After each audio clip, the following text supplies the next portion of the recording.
Hello friends, പുതിയൊരു വീഡിയോയിലേക്ക് എല്ലാവർക്കും സ്വാഗതം.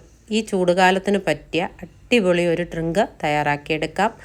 ഒരു ബീട്രൂട്ട് സംഭാരമാണ് നമ്മളിന്ന് തയ്യാറാക്കുന്നത്. ഒരു മിക്സിയുടെ ജാറിലേക്ക് ചെറിയൊരു കഷ്ണം ഇഞ്ചി, ഒരു പച്ചമുളക്, കുറച്ച് നല്ല കറിവേപ്പില, ഒരു ചെറിയ ബീട്രൂട്ടിൻ്റെ പാതി, ഇതെല്ലാം കൂടി എടുത്തതിലേക്ക് കട്ട തൈരാണ് ചേർത്ത് കൊടുക്കുന്നത്. വീട്ടിൽ തയ്യാറാക്കുന്ന തൈരാണെങ്കിൽ കുറേ കൂടി നല്ലതാണ്. പുറത്തുനിന്ന് വാങ്ങിയാലും മതിയാവും. ഇത് പുറത്തുനിന്ന് വാങ്ങിയ മിൽക്കി മിസ്റ്റിൻ്റെ തൈരാണ് ഞാൻ ചേർത്ത് കൊടുത്തിരിക്കുന്നത്. പിന്നെ കുറച്ച് ഒരു നുള്ള് ചെറിയ ജീരകം നമുക്ക് തണുപ്പ് നൽകാൻ വളരെ നല്ലതാണ്. അതെല്ലാം കൂടി അരച്ച് ആവശ്യത്തിനുള്ള ഉപ്പ് കൂടി ചേർത്ത് കൊടുക്കണമേ.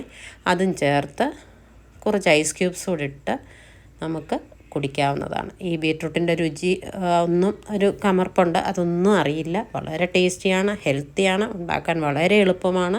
അപ്പോൾ ഇങ്ങനെ ഉണ്ടാക്കി നോക്കുക. ഇഷ്ടപ്പെട്ടെങ്കിൽ ലൈക്ക് ചെയ്യുക, ഷെയർ ചെയ്യുക, സബ്സ്ക്രൈബ് ചെയ്യുക. കൂട്ടത്തിൽ ബെല്ലൈക്കണും കൂടി ഒന്ന് ഇനേബിൾ ചെയ്തിട്ടേക്കുക. പുതിയൊരു വീഡിയോയുമായി വീണ്ടും കാണാം. അതുവരെയും ബൈ ബൈ.